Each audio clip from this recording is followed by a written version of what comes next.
Bonjour tout le monde, je m'appelle Olivier Buchette, j'ai 45 ans, je travaille en tant que médiateur technologique et scientifique auprès de la société et je donne des cours en école d'ingénieur université sur le développement et la transformation 4.0. Je remercie ici à nouveau l'UT Montbéliard au département réseau télécom pour cette nouvelle conférence CQRT. Donc ça fait plusieurs fois qu'on se voit maintenant, on s'est vu notamment l'année dernière. Donc à nouveau merci à toute l'équipe pour l'accueil et puis à l'UT pour sa proposition. Et aujourd'hui, je vais vous parler donc du concept de métavers ou métaverse. Donc chacun peut traduire comme il l'entend en français. Je vais rester sur métavers pour ma part. Donc le métavers, c'est un concept qui a été mis sur le devant de la scène en 2021, octobre 2021, par Mark Zuckerberg, qui fait une annonce à double niveau. La première annonce, c'est la création du groupe Meta, donc un nouveau groupe économique qui regroupe l'ensemble des activités de Facebook et puis donc ses partenaires et autres produits et applications qu'il peut avoir, comme Instagram, WhatsApp, mais aussi Oculus par exemple.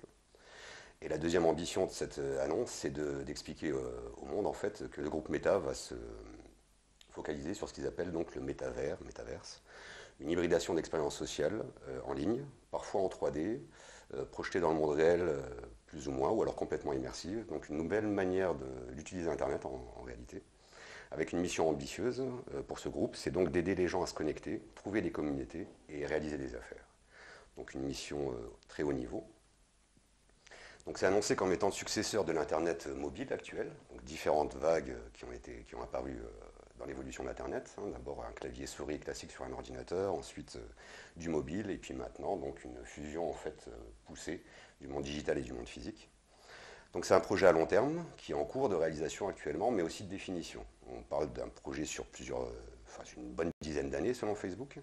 Meta fournira à la fois des équipements, des logiciels, donc toute une infrastructure, donc des partenaires très divers, très variés qui vont être embarqués dans ce projet, et donc cette annonce qui demande aussi à l'ensemble des futurs usagers de participer à l'aventure. Donc il nous explique bien qu'il y a de nombreuses incertitudes dans ce projet, donc ça c'est clair, car l'objectif est ambitieux, comme nous allons le voir ici. Donc dans un premier temps, on peut discuter des origines de ce concept de métavers, et d'un point de vue étymologique en premier lieu. Donc métavers, c'est la superposition du préfixe méta et de la contraction d'univers, donc métavers. Le préfixe méta, lui, provient du grec, et il a plusieurs sens, donc c'est pas forcément très simple. Le premier sens, ça va être avec, accompagnant ou après, comme par exemple dans les métacarpes, donc les os qu'on a à la base un os qu'on a à la base du pouce et puis à l'intérieur des paumes de la main, donc qui viennent après le carpe, donc après le poignet. Ils sont là avant les phalanges. Le deuxième sens de méta, ça peut être par-delà, au-delà d'eux, qui appartient à un niveau supérieur, un peu comme la métaphysique. Donc l'étude des phénomènes, le questionnement des phénomènes qui existent au-delà de l'expérience des sens. L'esprit, l'âme, Dieu, la vie. Le troisième sens, ça va être une vision de hauteur, quelque chose de grand, comme par exemple des méta-analyses, donc des synthèses de plusieurs études qui visent à répondre aux mêmes questionnements, alors principal ou secondaire. Et on essaie d'apporter une réponse globale aux phénomènes observés en faisant la compilation des connaissances qu'on a. Et enfin, le dernier sens de méta, ça va être l'autoréférencement, comme dans par exemple métadonnées, donc des données sur des données. Ici un exemple de métadonnées. Ou alors on peut aussi parler de métafilm, donc un film sur un film, comme dans Be Kind Rewind par exemple de Gondry, donc un film qui montre la réalisation de nouveaux films qui doivent être réalisés suite à l'effacement des bandes malheureux dans un magasin de vidéo, un vidéoshop. Un film intéressant, je vous le conseille. Alors voilà pour le préfixe méta. Maintenant, le terme lui-même métavers, il est apparu dans l'art et à travers la littérature, notamment l'œuvre qui s'appelle Le Samouraï virtuel en français, Snow Crash en anglais, donc écrite par Neil Stephenson en 92. Donc ça, c'est un roman culte de science-fiction de type cyberpunk, en cours d'adaptation au cinéma. Donc le monde cyberpunk, c'est un monde tout à fait classique dans l'anticipation, dans lequel Hollywood nous projette largement, et puis même l'écriture en général. Donc un futur proche, l'anticipation, technologiquement avancé, notamment sur les technologies de l'information cybernétique et puis les interactions humain-machine. On a en général un développement urbain qui est massif, avec une tendance donc anthropique. Les immeubles sont grands, il y a beaucoup de choses qui circulent, et les êtres humains sont connectés. Et ça a une tendance en général à être un peu dystopique, le courant cyberpunk. Donc dans cette œuvre-là, Le Samouraï virtuel, on suit l'histoire d'un hacker réputé, qui dans la vraie vie est livreur de pizza, et dans ce métavers est un champion de de sabre avec lesquels il va combattre différents protagonistes, réaliser une certaine équipe. Je ne vous en dis pas plus, mais voilà, un concept d'univers virtuel dans lequel on vit une seconde vie. Le terme métavers en 92. Alors juste pour info, à la sortie de l'annonce de Facebook, directement Neil Stephenson, là vous voyez sur le tweet, a dénié tout rapport avec cette initiative de Facebook, qui n'avait aucun lien avec eux, ni aucune participation financière d'aucune manière.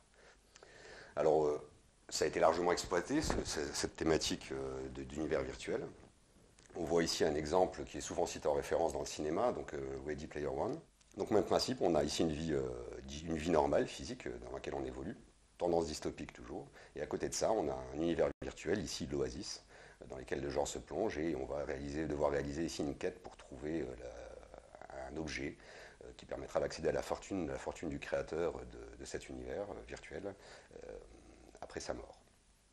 Donc il y en a plein d'autres, des films qui ont illustré le métavers. On peut citer dans une certaine forme Matrix, le film Clone, ou encore Tron. Donc plus ou moins orienté métavers, mais toujours cette notion de vie parallèle connectée au digital, avec des modalités qui sont différentes de celles de la vie réelle. Donc au final, quand on regarde ces premières définitions du métavers, on a, d'après ces différentes œuvres, les propriétés suivantes. Donc un univers qui est virtuel, donc en général en représentation digitale, qui est persistant, donc 24 heures sur 24, 7 jours sur 7, il continue à tourner même si on n'est pas à l'intérieur, et il est connecté. Donc une notion d'en ligne pour le monde, et puis une notion d'interaction humain-machine, comment l'humain va pouvoir pénétrer ce monde et interagir avec ce monde. Et une fois qu'on est à l'intérieur de ce réseau, on va accéder à différents usagers, on peut avoir différents usages et mener donc éventuellement une seconde vie. Alors ce concept-là d'univers persistant, connecté et virtuel, ça existe depuis un bon moment dans les jeux vidéo notamment. Donc là, vous voyez des images de jeux à la première personne comme Call of Duty, on peut aussi citer Assassin's Creed ou plein d'autres qui existent depuis un bon moment. Si on fait un petit focus sur Call of Duty, donc là il s'agit d'un FPS sur la guerre.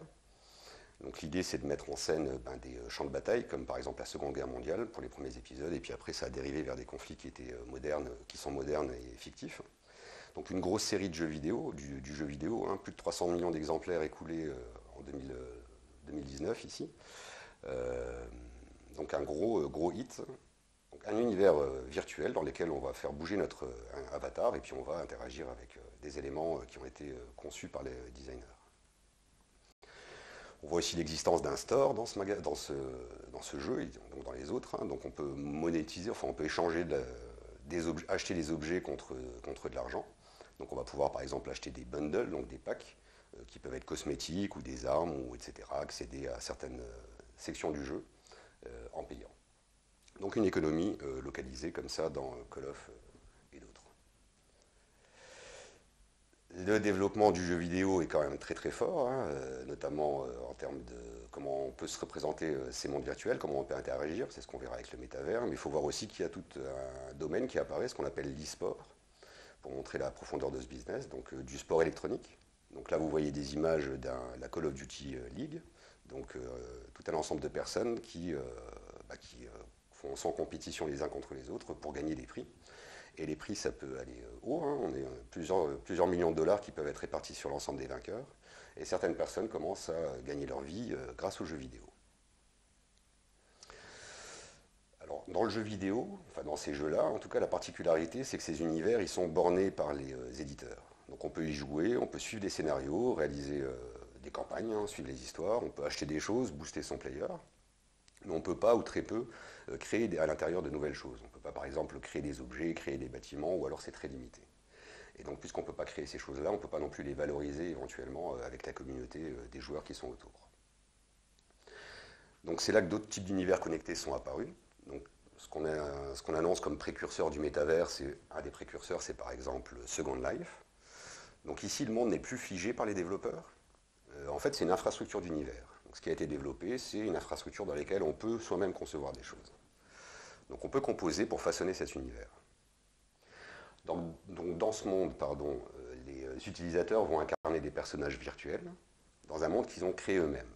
Donc par exemple, on va faire l'acquisition de parcelles de terrain virtuelles qu'on va payer dans la monnaie locale, le Linden Dollar, qu'on peut acheter contre des vrais dollars ou des euros au sein du site Second Life, de la plateforme Second Life. Et sur ces parcelles, ce qu'on peut faire, c'est construire des bâtiments, développer des services, et puis accueillir des gens pour que ces gens profitent de ces services et en retour nous donnent de l'argent. Et donc il s'agit d'une plateforme de création dans laquelle on peut évoluer à différents niveaux. Donc on peut soit s'y promener, soit être acteur de la plateforme, soit à nouveau essayer de tirer du revenu pour gagner une partie de sa vie, voire sa vie en y travaillant. Donc il faut savoir que cette première expérience, elle a été quand même très médiatisée et beaucoup de sociétés privées et de multinationales ont voulu tester ce nouveau segment marketing en réalité. Donc l'idée c'est d'être présent pour les grandes entreprises à tous les niveaux pour pouvoir capter l'attention. Donc du coup, cet nouvel univers a attiré pas mal d'acteurs et on a réalisé donc toutes les activités, enfin une bonne partie des activités qu'on fait dans le monde réel, notamment des expositions d'œuvres d'art, des concerts, des réunions, des débats publics, etc.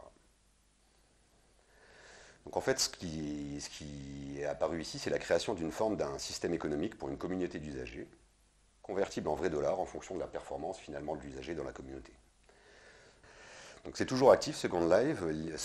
Linden Lab, donc l'éditeur du programme open source, revendique 1 million de connexions par mois, 200 000 utilisateurs actifs journaliers. Donc c'est quand même un bon cran en dessous, largement en dessous des autres grands acteurs là, du digital, mais c'est toujours vivant. Et on le considère comme un des précurseurs du métavers. Donc ça n'a pas empêché du tout le concept, ça n'a pas empêché du tout de continuer le concept et son développement, avec ici quelques années après, en 2011, Sandbox. Donc un jeu vidéo de type bac à sable, pareil, on va pouvoir construire des choses. Actuellement, eux, c'est 2 millions d'utilisateurs qui sont annoncés. Donc on est proche de Second Life, on achète des terrains, on peut construire des bâtiments, des objets, développer des services. Mais ici, l'infrastructure économique, elle est basée sur Ethereum, donc une blockchain, depuis quelques années, 2018, et ça utilise également le concept des NFT. Donc juste un petit mot sur ces deux concepts-là, blockchain et NFT. Donc la blockchain, c'est une solution qui permet l'échange de valeurs via Internet. Donc la blockchain permet de créer un grand registre, donc un enregistrement des transactions qui est partagé par tous, qui est inaltérable, et qui permet de réaliser un processus d'enregistrement de transactions et de suivi d'actifs, donc ces fameux assets digitaux, dans le cadre d'un réseau commercial. Donc le registre est géré par une communauté d'acteurs, on est décentralisé. Ce registre n'appartient pas à une banque, par exemple, ou à un acteur, un tiers qui est bien identifié. Il est plutôt partagé par toute la communauté. Et là, ça permet d'être sûr, en fait, que puisqu'on a un partage de l'ensemble des informations, il n'y ait pas un des acteurs qui a un contrôle trop fort, voire qui peut manipuler les écritures, par exemple. Donc c'est une notion de confiance digitale décentralisée dans un système économique. Et ça fonctionne sur un protocole informatique qui est partagé par tous. La règle est commune. La loi, c'est le code. Donc dans ce monde-là, on a différentes innovations. Une qui est apparue, qui fait beaucoup de bruit maintenant, c'est ce qu'on appelle les NFT, donc Non-Fungible Token, donc un jeton non fongible. Donc ça, c'est une innovation au sein de la blockchain. C'est ce qu'on appelle un jeton cryptographique qui va représenter un objet. Donc en général, cet objet est numérique, mais pas forcément. Donc on attache une certaine information à cet objet, et à travers le jeton. Et ce jeton, lui, est rattaché à un propriétaire, une identité numérique. Cette donnée est ensuite stockée, authentifiée sur une blockchain. Donc en fait, c'est un acte de propriété consigné dans un registre numérique, public et décentralisé. Donc on est en train d'explorer blockchain et NFT, on l'explore à tous les niveaux. Quel usage on peut faire de cette nouvelle décentralisation et cette nouvelle organisation des communautés. Les NFT, on va les utiliser, enfin en tout cas les pistes actuelles, c'est de les utiliser pour recréer une forme de rareté dans un monde digital copié-collé, où on peut multiplier comme ça les pains à l'infini. Réussir à inclure la notion de rareté permet de réussir à introduire une certaine notion de l'économie traditionnelle. Donc là, puisqu'on peut marquer un fichier de manière unique, on va dire, on ajoute une notion de rareté. Elle permet de représenter aussi la propriété d'un bien. C'est une représentation symbolique de la propriété d'un bien. Ça en fait donc un actif. Et on peut échanger ces actifs sur diverses plateformes. Donc on peut transférer ces actifs. Voilà pour la blockchain et les NFT. Donc une nouvelle méthode, une nouvelle activité économique basée sur le digital, décentralisée, avec un processus d'authentification et de propriété en cours de développement. Donc si on revient maintenant sur Sandbox, ben voilà, leur économie est directement liée à ces fameux NFT. Vous voyez ici une image d'un NFT Land. Donc on vous montre ici, si vous achetez un terrain NFT sur Sandbox, voilà ce que vous pouvez en faire. Donc on va pouvoir héberger une certaine forme de contenu ou des événements. On va pouvoir réaliser des événements sur ce terrain. On va pouvoir monétiser nos biens. monétiser des expériences qu'on fait sur ce terrain. On va pouvoir jouer à des jeux qu'on a créés nous-mêmes ou créés par d'autres. On va aussi pouvoir profiter d'un droit de vote à la gouvernance du métavers Sandbox. Donc ça c'est intéressant. Et on peut aussi, si on bloque une certaine quantité de fonds, puisqu'on a du terrain, on va pouvoir en récupérer les intérêts, d'une manière ou d'une autre. Donc vous voyez, on met en parallèle différents secteurs d'activité qu'on a dans l'économie traditionnelle, ici dans un monde virtuel. On a aussi des places de marché, évidemment, pour réaliser des transactions. Donc ici, la marketplace de Sandbox. Et donc ce système utilise, ce métavers utilise aussi sa propre monnaie, le Sand. Mais cette monnaie, on peut l'acheter et la vendre dans d'autres plateformes que Sandbox. Donc on peut y accéder sur des plateformes de crypto-monnaies traditionnelles, on va dire. On va passer par d'autres crypto-monnaies pour faire cet achat, donc du Bitcoin par exemple ou de l'Ether. Donc on a ici un système économique comme dans Second Life, mais en revanche ce système-là est connecté directement par le biais des crypto-monnaies à tout l'écosystème des crypto-monnaies en fait. Donc ici vous voyez à nouveau des assets qui ont été créés dans ce type d'univers avec des sommes quand même assez folles. Hein. Là vous avez un yacht, la réplique enfin pas la réplique, la création unique d'un yacht, le super méga yacht de Metaflower. Donc il a été vendu à peu près 150 Ethereum, soit récemment à un coût de 650 000 $ pour cet asset digital. Donc c'est énorme, hein, le potentiel à l'intérieur en tout cas économique. Et le volume des ventes actuel est plutôt de l'ordre de 180 millions de dollars sur un mois. Donc toute une économie qui apparaît et qui est de plus en plus folle et qui se développe. Et qui attire certains acteurs, comme par exemple ici, très médiatisé aussi, Snoop Dogg. Snoop Dogg dans Sandbox. Donc il a créé une parcelle, enfin il a créé sa partie d'univers à l'intérieur de Sandbox. Donc il appelle ça le Snoopverse. Donc il a recréé son manoir virtuel, son manoir qu'il a aidé, il l'a recréé ici de manière virtuelle. Et puis dans son univers à lui, on peut acheter des maisons, on peut faire construire, créer des avatars aussi. Il délivre aussi des passes pour des soirées privées, des concerts, etc. Notre ami Snoop. Et on raconte aussi l'histoire d'une personne anonyme qui a déboursé 450 000 $ pour avoir une parcelle à côté de celle de Snoop Dogg. Et chercher à engendrer des profits en accueillant des personnes pour assister aussi à distance, par exemple, à ces soirées. Donc voilà une personne qui mise sur l'achat d'une parcelle virtuelle à côté de la parcelle virtuelle de cet artiste. Donc intéressant. Enfin, on peut citer aussi le cas de Decentraland, plus récent, donc ouvert au public en 2020. Donc un autre métavers, en tout cas précurseur du métavers de type Second Life et puis Sandbox. Cet univers utilise aussi la blockchain, sa propre monnaie Mana, une crypto, et les NFT, donc même combat. Et dans ces univers, Decentraland et Sandbox, on cherche aussi à y travailler. Par exemple, dans Decentraland, on peut avoir un job de croupier dans un casino virtuel. Donc voilà, différentes manières, des vies parallèles qui essayent d'émerger avec des économies parallèles, tout ça de manière décentralisée, dans un univers qui lui est aussi virtuel et dans lequel on peut créer des choses. Donc on a un lien qui est de plus en plus fort entre ces nouvelles organisations, on va dire digitales, une nouvelle manière d'exister dans le digital et puis de faire du business. Donc un lien qui est de plus en plus fort avec cette fameuse blockchain, technologie de décentralisation par excellence, ces innovations sur les NFT et ces métavers à concevoir comme des écosystèmes. Donc ils tendent, ces écosystèmes, à avoir une économie et une gouvernance qui soient décentralisées. C'est aussi un des principes forts d'Internet, donc c'est directement lié à Internet. Donc c'est une prolongation de cette grosse innovation pour l'espèce humaine qu'est Internet. Donc cette technologie économique qui permet l'échange de biens, d'informations, de connaissances, mais aussi de biens et d'assets digitaux. On développe toute une économie d'usage autour de ces assets. On développe des infrastructures de services, d'économie digitale. On cherche aussi à connecter ces différents univers pour pouvoir échanger la valeur au sein des univers. Donc finalement, on a aussi ici les éléments de ce qu'on appelle le Web 3.0, qu'on ne va pas développer ici, mais globalement une avancée du net, une modification du net en poussant une décentralisation de plus en plus forte à tous les étages de l'activité humaine au sein d'Internet.